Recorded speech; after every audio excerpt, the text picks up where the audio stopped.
Hello, and welcome to AI Curious. My name is Jeff Wilser. I'm a journalist, I'm a human, and I am curious about AI. In the last couple of episodes, we focused on some of the heavier side of AI, like the neuroscience-based framework for AI sentience. And that's important stuff. But for variety, today we're going to focus more on the fun stuff. And for many people who start playing with AI, one of the first things you do is a text-to-image generation using tools like DALL-E and Midjourney. It's freaking fun. There is a joy to that kind of creation.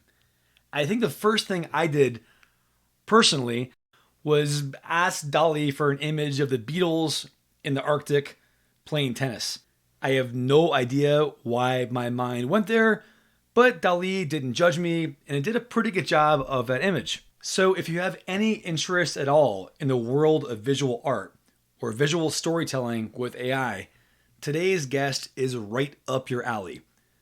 That would be Heather Cooper, who has quickly become one of the most respected and trusted voices in the world of visual storytelling AI. If you go to her website, heatherbcooper.com, that's Heather B as in boy, Cooper.com, you'll see a gallery of just stunning artwork that was all generated through AI. Now, whether that quote unquote counts as art is of course a topic of debate, and we get into it in our conversation. For the record, I think it should and does count as art. On her website, you'll find free resources like aspect ratio guides, realistic photography cheat sheets, and AI toolkits. And she delivers high quality content through her Substack, Visually AI. So it was a lot of fun to speak with Heather and learn about her story. There are kind of two parts to this interview, and I think both are instructive for different reasons. In the first, Heather talks about how she went from starting out in coding, relatively recently by the way, to becoming such a pro at visual storytelling in AI.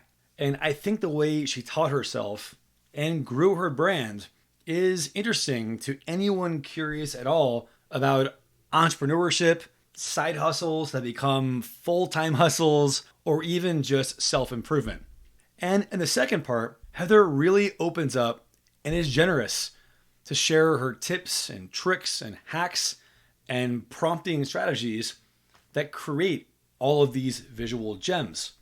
We get really hyper specific, and that's useful for anyone who wants to up their visual creation game.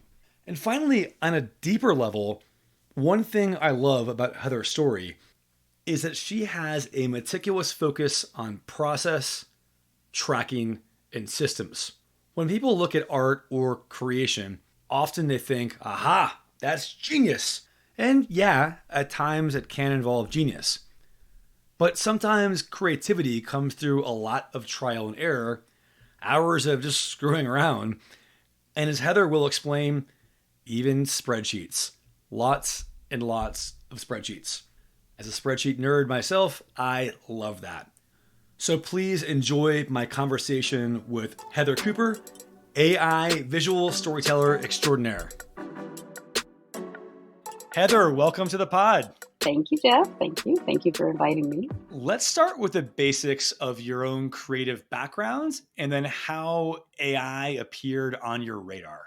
Hey, and it's funny because I don't have as much of a creative background as people would think, especially for visual. But I learned how to code during the pandemic. So I was full stack web development. And as I was doing that, it was a 6-month program at a university. I was more drawn to the front end for the design and the visuals, better than building up that back end. So in looking for the ways to design web pages and things like that, I like the visuals. And also I paid a lot of attention to accessibility, the way for web content. Because especially for neurodiverse individuals, along with people with different types of abilities, low hearing or vision. So I know there's a lot of people in technology that have ADHD, dyslexia, autism, and there's different ways you can structure your content to help with that, to make it more accessible for them. And so I sort of got into it from that point. And when I finished my boot camp as coding, I wanted to be a tech writer, tech content writer. So I started writing online on Medium.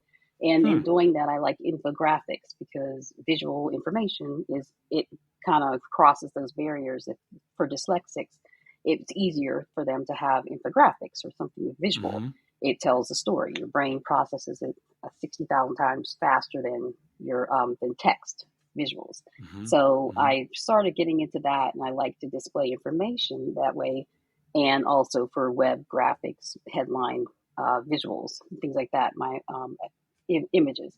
So that's kind of how I got into just kind of designing. Visual information design used to be my niche. That was my visual information design, and with a focus on inclusivity for neurodiverse. And when I first went on to Twitter, or X, and started writing on there, I was in a writing ship 30 for 30 writing 30-day cohort. And that's how I ended up. I never left. So I still write for Medium also, but not as often. I would never guess from the visual art that you produce on the regular. I would, I had assumed that you have been a visual artist like since you were 4 years old. So it is No, I wish. wild. What you just shared is wild to me, and I Oh, think in a way, it's an excellent demonstration of the power of AI and of what one can accomplish quickly if they want to really go all into it. And you yeah. did. So I'm so glad you shared that story because that makes it even more remarkable to me. Well, thank you. No, I appreciate it. What was the first visual AI project that you worked on that really kind of flicked on the light bulb? You realize, okay, this is interesting.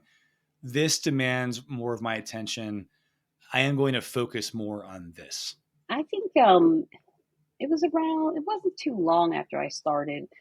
And it didn't really have a specific moment, but I was still writing on Medium, and I Mhm. always put a lot of effort into my cover page, my cover image, headline image. And I think I was using Night Cafe because they had a lot of different generator templates, models that you could use, and you didn't have to really know how to do much with it. I would go, I would look for prompts and ideas based on a category on Lexica because they have one of the largest libraries of images and prompts, and Mhm. it's free. You can do that. So I started using some of those and making them, and I had a one. I think it was with I love cyberpunk, so I had like Mhm. some cyberpunk warrior females or something in the colors. It was really cool, and I used that for my image for my Medium article, and people were commenting like, Hmm. "Wow, that is so cool." And I Mhm. was like, man, this is different than what I can do with Canva. I Yeah. have to find an image and do, but it was like, that's cool. And if I change this and put the colors, so it was kind of like, wow, you could do a lot with this. So then in the next year, you turned yourself into one of the leading voices and experts on AI visual storytelling.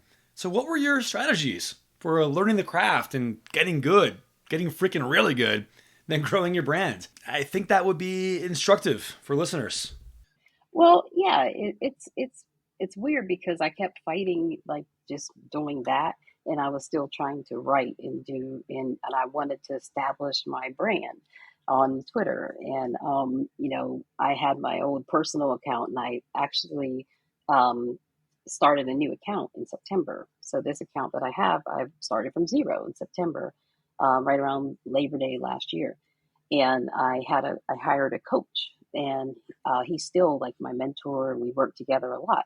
But he Mm-hmm. was a brand growth coach, but he taught me a lot about how to schedule, in how to, like, the types of content you put out, how to find out when your audience's peak activity times are, Mm. and like two threads a week on a Tuesday or Thursday.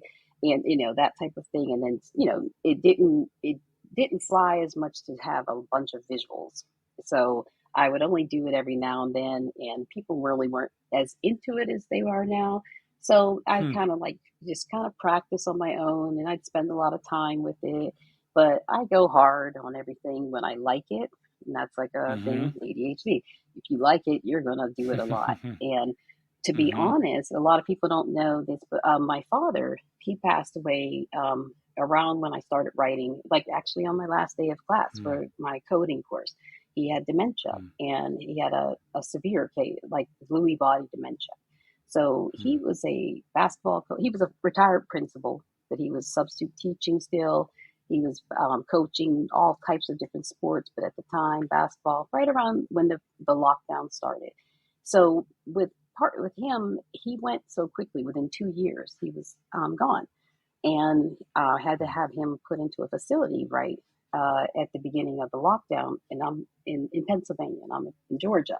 Mm-hmm. So, both of my parents were educators, and they were divorced, for many years. And doing these types of things and writing coding and generative AI, it helps me like make sure like I worry about the risk of Alzheimer's and dementia.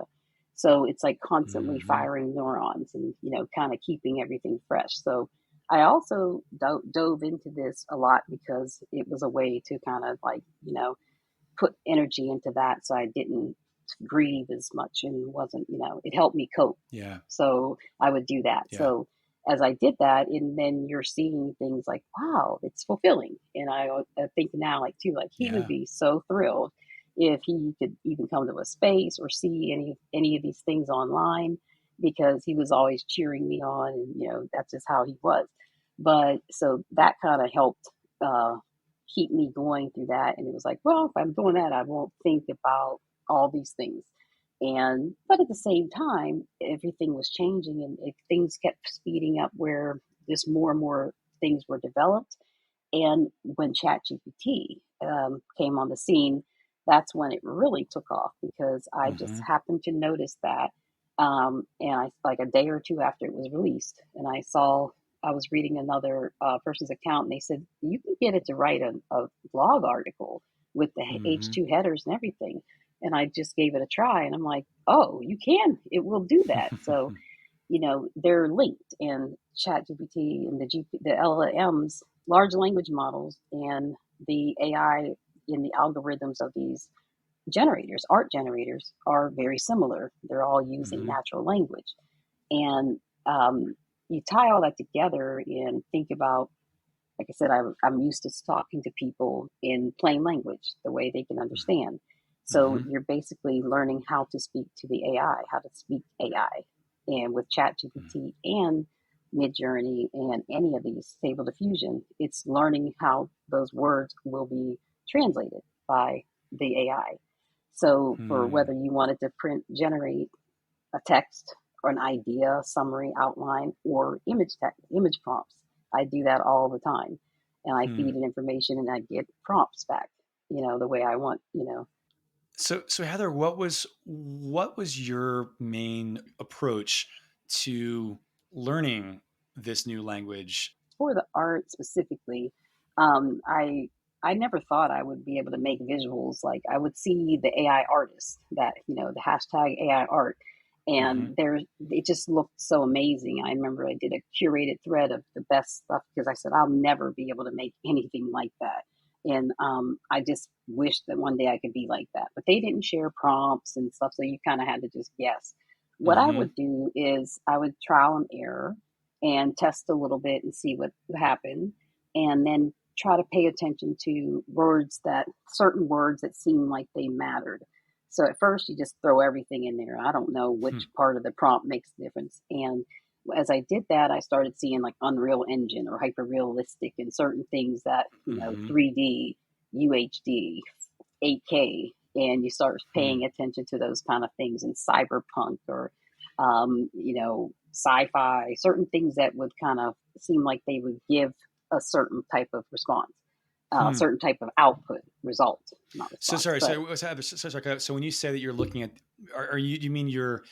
there are examples on Twitter or elsewhere where folks show their output, then they also show their prompts. So you're kind of reverse engineering, saying, okay, it looks like some common terms I'm seeing throughout these success stories are things like Well, they were on UHD these and libraries like Lexica. okay, These got it. prompts are all out there, and you could click on them and you could search it like, I want to look at balloons, hot air Mm-hmm. balloons. And you could Mm-hmm. find all these images that would pop up. And then I would click on the different prompts and see which ones, like for the ones that I wanted similar. And I would Mm-hmm. copy those and then first I copied the whole prompt and put it into whatever generator I was using, and then I would take out words like I took out the artist name because I saw at the Mm-hmm. time there was a lot of anti AI art with the from artists, and it was a Mm-hmm. very touchy subject. It used to be you get pretty much attacked right away as soon as you wrote something and said, "Oh, I use Midjourney," or whatever. Yeah. People, the artists, and there's still a lot. There's a lot of you know just for good reason, that they felt like their work was mined, that they Mm-hmm. all these models trained on that. So I was trying to be careful that I did not try to. I didn't want to represent it as art, and even now I just started calling it art. I would just say AI generated images because Mm. I was that sensitive to it, and I just didn't want to upset people. And so when I do that, I would put those in, and there's all kinds of ways you can see. So I would remove the artist names too. I didn't like Mm-hmm. using artist names other than maybe I read an article about one of them, the one who Greg Rakowski, I think, and he was a Dungeons and Dragons artist. Mm-hmm. He did a lot of so they use a lot of these models. We use his name because it's a strong. The algorithms understand who he is and what that Mm-hmm. art looks like, and a lot of artists that are pretty popular, Banksy, for instance, like Mm-hmm. Mm-hmm. it recognizes that you don't have to put, oh, I want street art. You can just put in the style of Banksy, Got it. and it Yeah. recognizes that. But you learn these kind of things as you go, and it's like, if I do this, but I didn't want to do that. So maybe Van Gogh or something like that. But even then, I wanted to create my own and see what I Yeah. could do because I didn't like when people would say, oh, all you did was typed in something and it made it. And it was like it didn't take any of your imagination. So Yeah. I try to infuse as much of my imagination into the art as I went through the pieces. So if I saw, for instance, there's it was mostly everything you got back would be a white woman, blonde hair or dark Mm-hmm. hair, whatever, but not Mm-hmm. very. It was very rarely a black woman. Yeah. So I have to like manipulate the words to try to like get a certain look where if I put it in, it didn't look. She didn't have an afro Mm-hmm. automatically. So I kind of would play with the words like caramel skin tone and things like that, Mm. to make somebody who looked like me, or Mm-hmm. even multi-ethnic or Southeast Asian, just to get something different. And I recognize that if it was trained on the internet, everything that's out there, it doesn't Mm-hmm. have as much information. It's It's gonna gonna take. skew wealthy white male, right?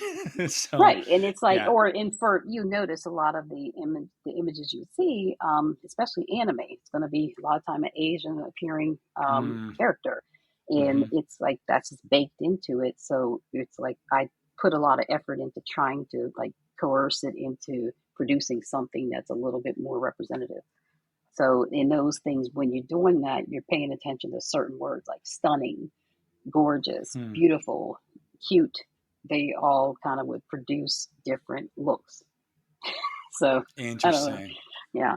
But I would do that. And so my workflow would just kind of be play around for a couple of hours a day with that and sort of just see what I could do with it while still like reading, trying to create content. It's tough, but at some point things shifted, and around January when Chris Castanova started saying, "Hey, let's post our prompts. Let's just put it out there. Why are we Mm-hmm. hiding it?" And at Mm-hmm. the same time, I started having spaces. When I first started having hosting spaces, I wasn't talking about just AI. I was talking about my normal platform. But Hmm. around January, and ChatGPT came on the scene in December. So Hmm. then I wrote a thread about it because I'm like, people need to know how much you can do with this. It's you can Yeah. do all kinds of things. So I wrote a thread that was like my first viral thread, and I just said, here's 11 things you can do with ChatGPT, and I tried to hit everybody, marketing, writers, whatever. You can come up with this, keep asking it. What were a few of and also I think a lot of folks just tuning in are like, okay, I'm curious. What can I do with ChatGPT? Yeah, What are a few of your favorites from that thread or just in general? I put one of my favorites that people seemed like they really liked was have it write a CTA, for your Hmm. thread or for your article. And especially if CTA English, meaning a call to call to action. action. Thank you. Yeah, Yep. that's always a pain in the butt for me. Like, what are you going to put at the end? Tell the reader what you want them to do. Even if it's Hmm. to read your, follow you or whatever, that's your call to action. So, Hmm. have it write that for you. It's you go through researching some particular topic or whatever you're talking about, and at the end, you got to throw in a call to action that doesn't sound like a used car salesman. So have it come up with like five different ones. If you don't like it, ask it for some more. And that's one of the things I Hmm. put it on there. Just keep asking it. It's a conversation. You can ask it Hmm. to continue. And if you don't speak English as a first language, you can have it write it in a way that you may not understand all the nuances of the language. And that way you Hmm. can have it, use it like that. I have it for one of the favorite things I have, and I put it in there was to SEO titles and descriptions. That's always helpful for your article to rank or even for your post. So you have it come up with five different ones that are SEO optimized so that you can rank higher on the search results.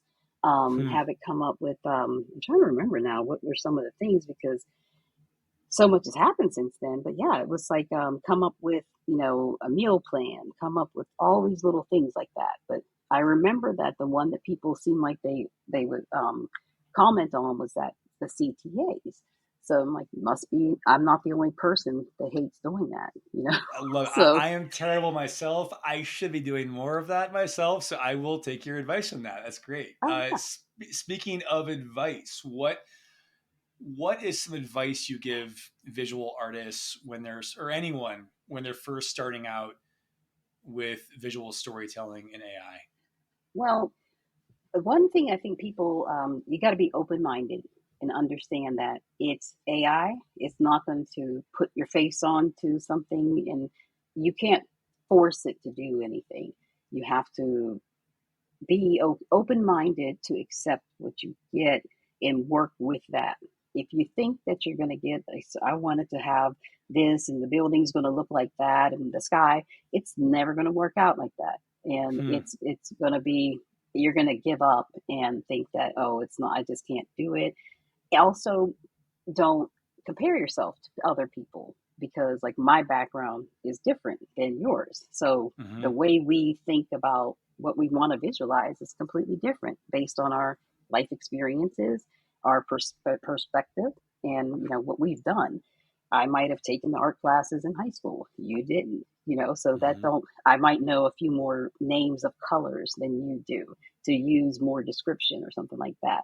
So what you can produce things, it's just the sky is the limit on what you can do. So don't limit yourself or don't go into it thinking that you have to have a certain look. Your look's going to be Hmm. different than everyone else's. Every single time you generate, it's going to look differently. So it's very difficult to reproduce the same thing twice unless you're Hmm. doing advanced things that you're not going to be worried about at the beginning. One There has been such a rapid growth and influx of tools and things that are available.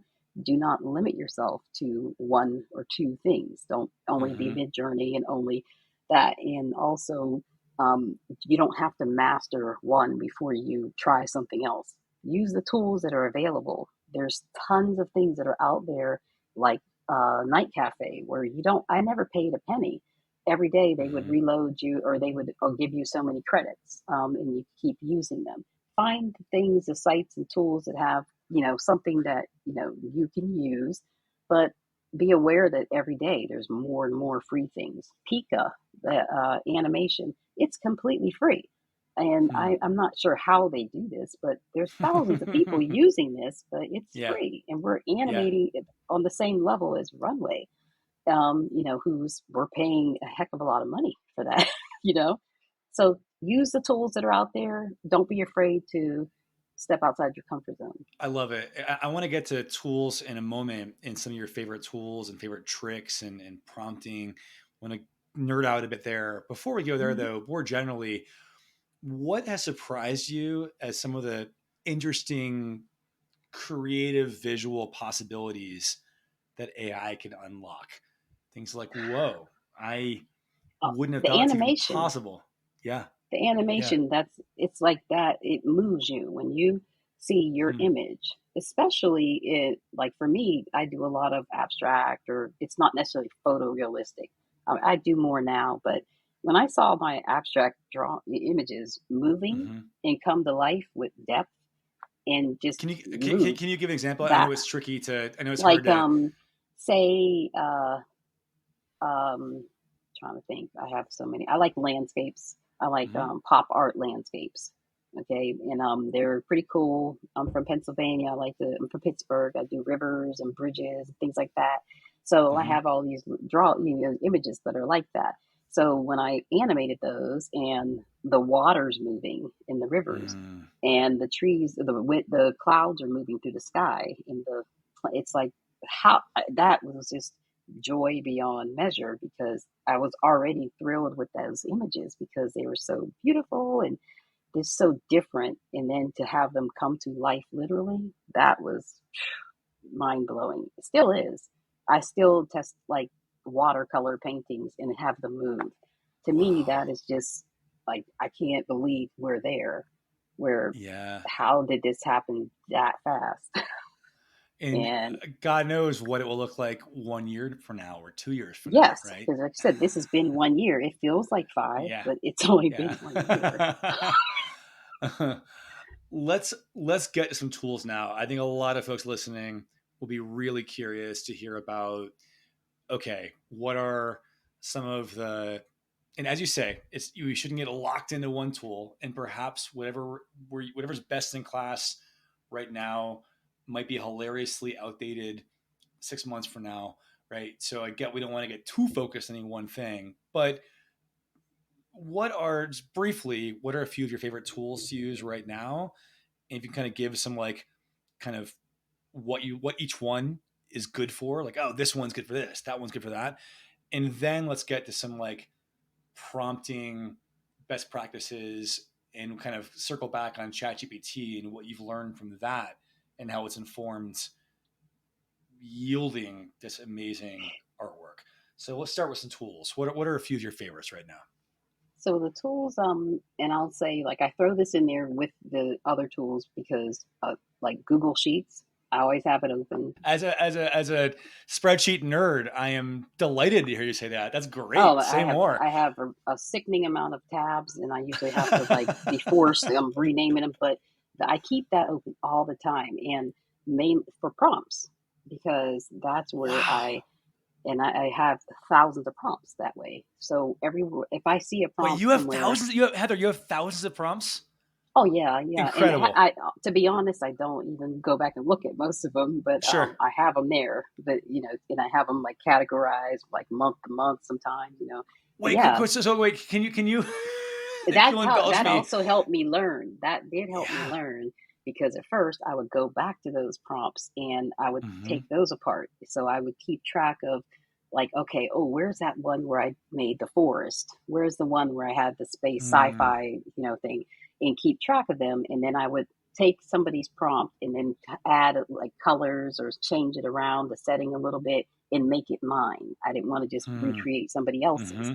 So that's how I learned and started like kind of deconstructing and putting image prompts back together to fit what I needed. So you start seeing similarities, like, oh, that's if you put Yukio on there, it's going to create the Japanese wave. Or if you Hmm. put this on there, this word will produce that. So when you have it on your spreadsheet, it's easier to like see. And I would also, a good practice for people who are learning is I put the link, the source. So if it's a tweet, I'll put Hmm. I click on that and I'll save that person's thing. So you might want to go back to it later or see Yeah. something else or even give them credit. I try to give people credit as much as possible if I'm using the bulk of their, and it helps them too to grow. So that Google Sheets always. I started using Mem. Love that so much. Oh Go no, on. it's like you could do so much with it because Yeah. you could just copy and paste. I was keeping most of. I do still have tools. That's another thing that I use the Google Sheets, and I Hmm. have the tools. I put the name, the description, and the link, and that's how I have. I do have hundreds of tools. I'm a tool hound. I love tools, and I always finding new ones. But yeah, I have that there, so I can click on that, and I have my toolkit. Heather, dumb question. When you say tools, I think I know what you mean, but I'm not 100%. Can you give some I examples and mean elaborate? everything. Okay. hmm When I say tools, I'm talking about everything from editors, like resizing tools or background removers, or Okay. um, it could be color charts or things that can produce colors. I don't use Hmm. them as much anymore because I'm not just making colors anymore. Hmm. Just whatever comes up on my generated art, that's what it's Hmm. going to be. But those kind of things, editing, also writing tools, things that can help, rewrite different, clarify or rewrite text, headline generators, sentence case capitalization types of things. Hmm. Um, they're just whatever, any kind of tool that you could use, and those are all AI tools basically. Hmm. But those kind of things, thesauruses, online thesauruses, related words, whatever. But those types of things where you could do different things like that. But also there's a lot of platforms that have multiple generators and they have editing Hmm. tools and you can make stickers or whatever. You can create documents or you can create images or presentations, videos. There's a lot of those types of tools, platforms out there. So I kind of kept track of those too. So when I Got just it. mean everything, upscale tools, whatever, compression, convert file conversion is always helpful. Like Medium, you Yeah. can't upload a certain thing. You have to have it in a JPEG or Right. whatever. So also what I'm hearing from you, Heather, is I'm so glad you're sharing all this. I think there's a misconception when people see great artwork or incredible feats of creativity, people assume, aha, that person is just so naturally talented and creative. And clearly, yes, there is natural talent and creativity here, obviously. But what's Right. often missing from people's first blush is the incredible amount of organization and structure and tedious detail work that goes into this. And it sounds like a good chunk of your success is doing the homework and like nerding out for hours and hours Mm-hmm. in Google Sheets and being disciplined and really rigorous in your thinking. And Mm-hmm. I'm so glad you shared that. Thank you for pointing that out because I put a lot into it and I don't put things out there if I don't have any clue how it appeared. I don't like to Hmm. put it out there. And if I can't explain it to somebody, every now and then I might, but if I can't explain it, then I don't like to share it because people did start following and trying to emulate or um, trying to recreate what I put out there. So I try Hmm. not to post things that are unattainable or something that I got where I blended multiple things and you just can't get that. Too bad, because Yeah, that yeah, can like shatter somebody's, belief that, yeah, I can yeah. make, because they won't believe that I don't know how to do that. I didn't know how to do that. So yeah, I've used, but the tools. I was late to Midjourney too. I was very resistant to learning how to use Midjourney and didn't Hmm. start using it Hmm. until probably around January. I went months Hmm. using Lexica and Night Cafe and all these different like stable diffusion types of generators. Sure. There's And and yeah, go ahead. what's your again recognizing there's not just one size fits all, but given your current workflow today, what are the primary tools you're using? I mean, Midjourney's open a lot because everybody wants to know how to use it, and if you crack it, then you're able to do a lot of other things.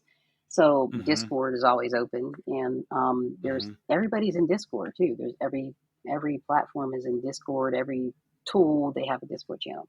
So I have that open, and I Mm-hmm. use Midjourney for at least half of the things that I generate, if not more. And Mm-hmm. besides that, I use Leonardo.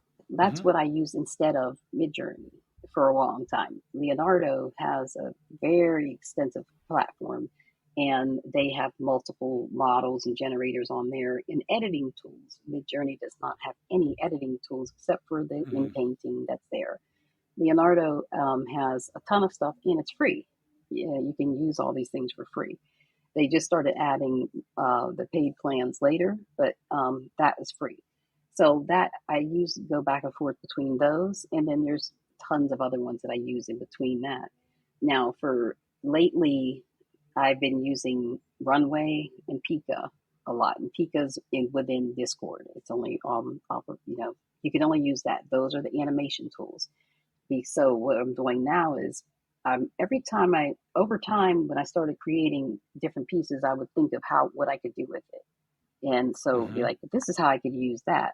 Now that we have animation that's possible quickly, everything I make is like, how can I animate that? What can I do with that? Mm-hmm. So I'm looking very few things now do I look at and just think of it as a still image. I'm looking at what else, where could that story go? What is this image saying? And what is it speaking to me? What could I do to do more with it? How could I add to that? So I'm always kind of going back and forth, and I'll drop it into, one of the animating tools. So I have Midjourney, Leonardo.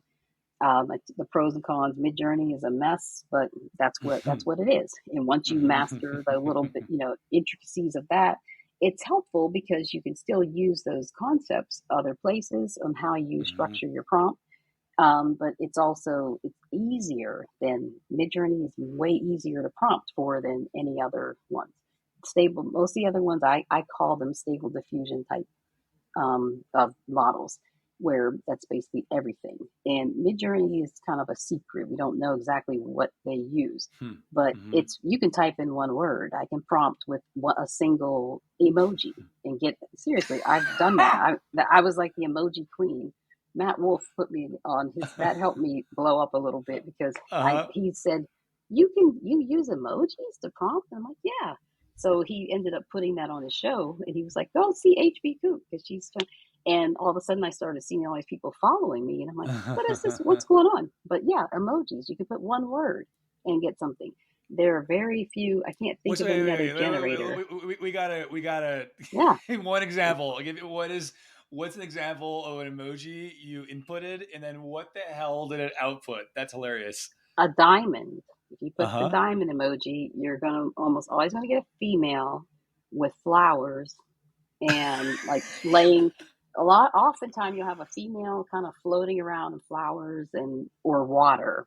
I don't know why, but like Okay. the Lot diamond lot to unpack or there. a star that if you do like a single star, if you throw a rainbow emoji on, you're going to get tons of color, and it's just going to make Interesting. everything. You're not going to get a rainbow, but you're going to get tons of color. So but it's like an easy way to throw some color into your thing. But yeah, it's funny how I got obsessed with what'll happen if I put the a drop of water versus Mm. the wave, or if you put a paw and you can combine all kinds of things. So it's pretty wild, and you never know what you're gonna get. So, but yeah, That's good. it's All right. fun. Well, that's an amazing, great segue to the wild world of prompting. Let's talk prompting. So clearly, you're probably in the top 0.0001% of prompters out there, thanks to your thousands and thousands of entries in Google Sheets. So I know we could probably spend 5 hours on prompting alone, but if you'll indulge us on a few of your favorite tips and tricks. I know this is part of your education program and the course that Yeah, you teach, right? So people can I know that you literally sell all this advice, but Yeah. give us some freebies. No, What are some no, of your honestly, yeah yeah, that's mainly what I'm doing. The selling stuff is just it's like a condensed version of it, so you yeah can get it yeah all, you know. yeah But no, the thing I would say is like you do. I at first I was trying to figure out what's the exact formula for yeah prompting. What order does it have to be in? And there is none. There really is not. It you said it could be hmm. one word, it could be a sentence. I will say that the AI doesn't pay attention to prepositions and or just like nonsense words. It doesn't care if you put a and the. It doesn't Hmm. really; those are irrelevant. We put it there Hmm. for our own, so we can structure it for ourselves. It doesn't Interesting. really pay attention to commas. That's more for us to Huh. structure Huh. it. Okay. So those kind of words, you want to be. It only pays attention to a certain amount. There's like a Hmm. number of tokens or so. So the Hmm. clearer you can be, describe what you want to see, or else it's going to make it up for you. And Hmm. so what you want to see, you want to put it in there, but don't um, be vague. Just be Hmm. clear, succinct. What do you Hmm. want to see? Do you want to see the sun shining on a beach at at dusk with Hmm. blue water or reflective water? Say that, or else it's going to just throw in there. It's going to fill in the gaps if you don't, because it knows you want a beach, and if you don't specify what you want to see on that beach or what type of beach, is Hmm. there rocks or is it just sand, trees? It's going to just put in what it feels like, and so it's waiting for you to kind of add things in there. So you're probably not going to get exactly what you want, but you can look at your results and see, all right, maybe if I change this word around a little bit, or if I add this word here, see what the difference is with that. Don't be afraid to take a word here or there out. Like I said, things like beautiful and pretty don't mean the same thing. And Hmm. you can kind of test it and see. Or handsome or young, it's going to be different. You'll have different looks. So when you start noticing, pay attention to the little things if you start seeing things repeat. But when you're Hmm. yeah, you just want to go, you don't have to have a book, you don't have to have a long paragraph. You can use haiku. I've used that Hmm. a lot. I've learned that from some other people online. And if you, a haiku poem can produce, or any poem really can produce that. If you have an idea, like say you want to put a quote in there, Hmm. you can do that and see what comes up. You can add Hmm. something to it, but you can also, just kind of see, play with it and see what kind of language it responds to. But for that, there is no, you can put a descriptive sentence or a paragraph if you want to put like successive things. It could be multiple things in one prompt. To the point, have you found it more effective to? Because I've seen different camps here. I've seen folks say you want to have a step by step framework, like step one, step two, step three. Then I've seen no, just do one long thing. Do you have a preference between those two models, or is there a third model I'm missing? The algorithms have all updated so much in the past year that you don't have to Mm-hmm. do the step by step anymore. They Hmm. respond immediately to very little. And even the tools that are free, that you don't have to do much for, you don't really need a framework. So that holds a lot of people back and they Hmm. think that they can't do it. So saying there is no framework. It's just Hmm. start doing it and see how it works. It doesn't have to be a certain way. It's just however whatever, just describe what you want to see. Start Hmm. there and then add things to it as you go. If you can look, there's a ton of places for inspiration that people don't realize, even on the Midjourney. But Lexica also is great for that. You go on there, you can find all kinds of prompts. Look at the styles, look at how these people, how it turns out. Or you can go to the Midjourney, the community profile, and see what kind of images do they have. Leonardo, same thing.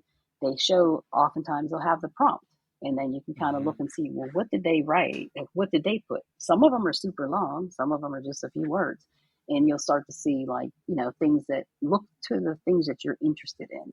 If it's a car, what type of car? Hmm. You put muscle car, it's going to produce a certain type of car, and it's going to lean more American than any, because Hmm. that's where most of these companies are at, is particularly Midjourney. So you have to think like, well, and they're going to say soccer versus football, Hmm. for if you're talking about if you're in Europe, versus that.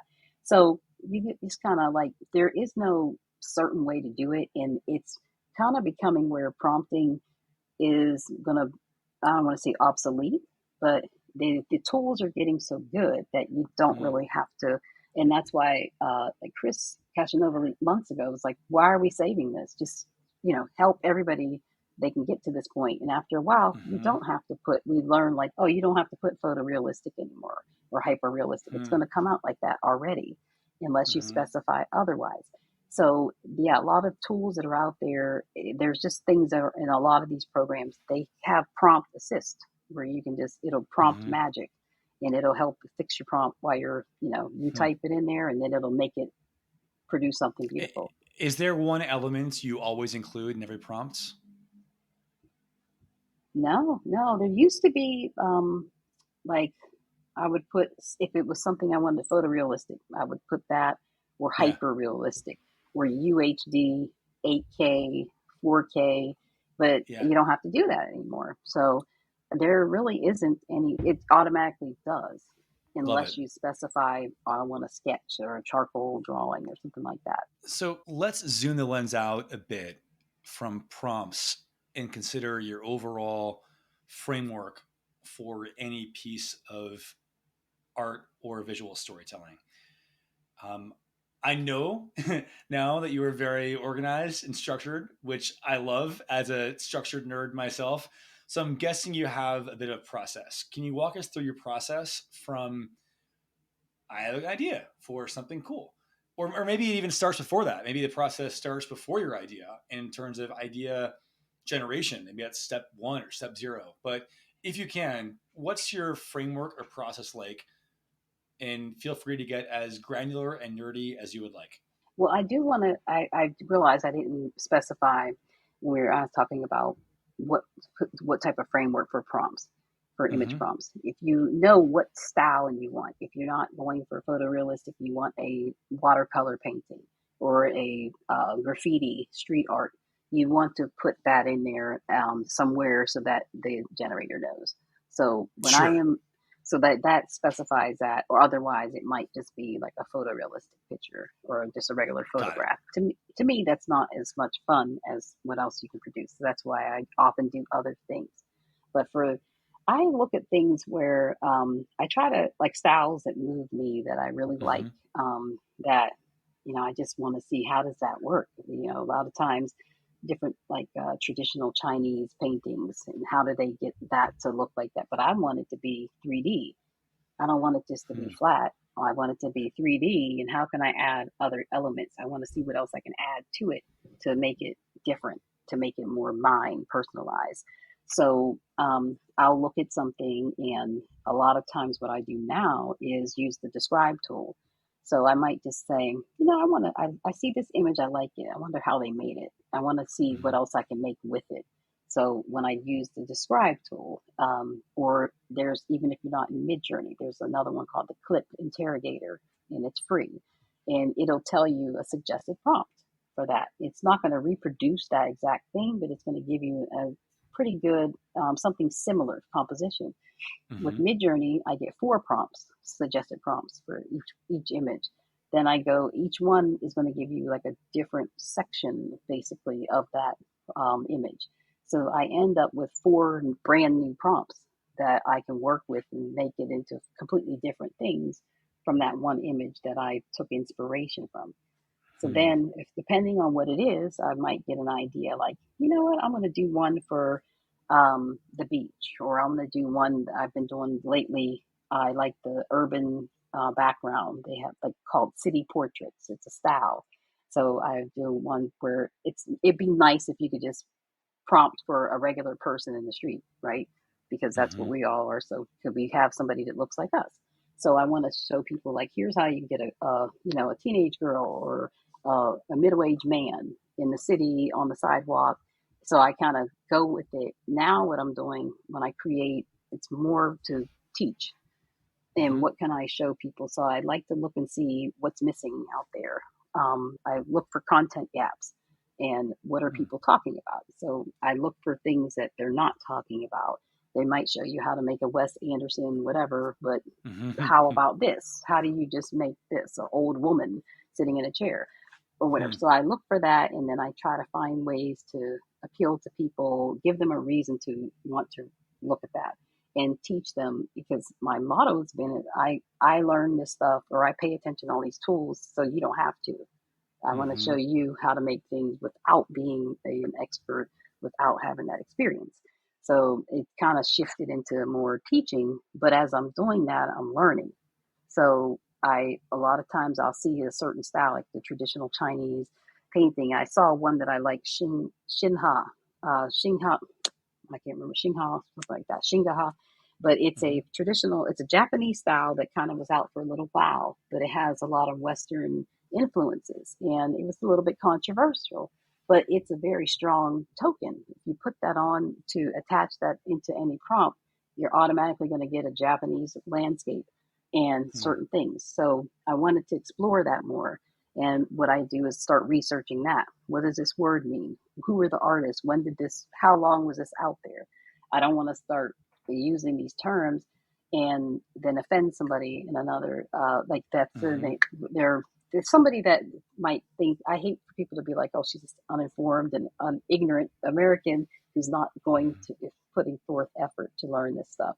So, but as I'm doing that, I'm also learning other cultural things, or colors and tones and composition, how this goes together and how it ties Hmm. and relates to what we have today. So I end up having like a whole, I'll have research done and like links to different sites so I can find out like who explained this the best. Is there a video I Hmm. can watch and look at that? And then I start putting content together. And as I'm doing that, I'm trying to tell them, hey, you can go look here too. If don't just trust me, click here so Hmm. that you can go find out more. Try to stay curious. That's like, so then, That's my like, motto. That's my motto as well. So speaking my language, love it. Last couple of questions, then I'll let you go. What do you wish more people knew about AI visual storytelling? I wish they would know like the effort that goes into when you have an idea in your mind, it's like itching, you want to get it out, and then it's kind of like you just can't quite articulate it, and then it finally appears. And how like the what a lot of people, we have an idea in our mind that we want to visualize, and it's Hmm. we're not satisfied until you can visualize it the right way, and then it's like, oh, eureka. And so the Hmm. time and effort in how it is like a joyful thing, where it's kind of like it really does. Our community is very interesting, because it's kind of like we're sharing all this stuff, and it's kind of like I fell away from all the political. I used to doom scroll and watch the Hmm. news all the time, but you really can just sort of be in like enthralled and kind of wrapped up, immersed into this, where it's like, oh wow, you figured out how to get that to show up like this, and we just go back and forth all the time. People around the world, I'm talking to people, I'm like, oh wait, it's they're going to be in bed right now because they're in Sweden or they're in India or whatever. So you're talking about that stuff, and then but the joy that comes from that and the community that you get from that kind of experience, where people, if you're just helping each other to get to visualize something. So Hmm. the visual, it's more, I don't want to say spiritual, but it's kind of like a thing where it's like it's an accomplishment, and it's accomplishment. It gives you a lot of self-confidence when you realize I can do that, I can make that Hmm. happen, and I was able to put these things together to produce this, and it's satisfying feeling. Let's close where we started. You mentioned up the top that when you started doing this, the words art and AI art, that was controversial. There was a lot of um, skeptics and critics who say if AI is involved, it's not art. I think it's unlikely that debate will be settled anytime in the near future, perhaps not ever. That will probably continue to rage.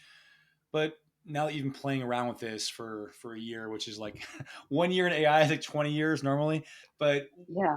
what is your response to those who say AI art is not real art? Because from my perspective, clearly what you are creating is art. So to put my cards on the table, How do you think about this, and what's your response to those critics? I would say I tell them that it's not. I don't sit around and think Hmm. about it as art. I don't really see a need to, other than just an easier way to write about it or to say the word, other than image AI generated images. That Hmm. gets kind of mouthy, long. It's lengthy. I don't really a lot of people that do this, they're generating it. They're not really sitting around Hmm. thinking about art.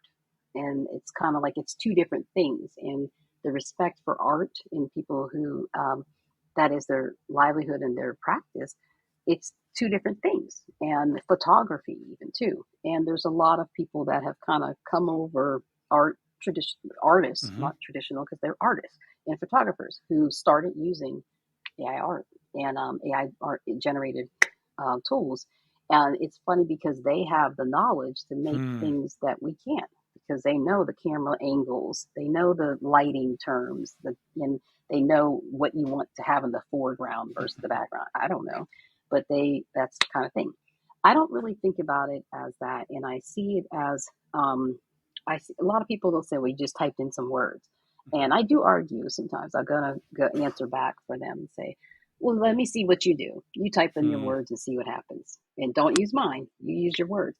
And just say that I think you should, the effort that I put in, it's not meant to be art, but it is generating something. And it's generating images based on the idea because I feel it people I'm creative, like I said. Hmm. I am a creative person. So it's a creative activity for me. And I think that even me nerding out, Hmm. that's creativity, So for me, that's where if you want to call that art, absolutely. I don't care if you call it art or not, but to me, it's my imagination that came to life. So it's visualizing. I'm telling you a story that you didn't know, and to me, that's Love it. important. And I think that people should give everybody credit. Everybody can't create art the same way. You can't create beautiful things the same way. Heather, great note to end on. Thank you so much. Really enjoyed the conversation. And thanks for sharing your time and insights. Thank you, Jeff. Thank you again to Heather Cooper, who you can find at heatherbcooper.com. That's Heather B as in boy, Cooper.com. And thank you to the listeners. If you haven't done so already, please subscribe to AI Curious at Apple, Spotify, or just about any podcast platform. Please rate it 5 stars and maybe share it with someone. Ideally, maybe share it with an artist in your life, someone who's been curious about AI art but hasn't yet made the plunge. Thanks again, and see you next time.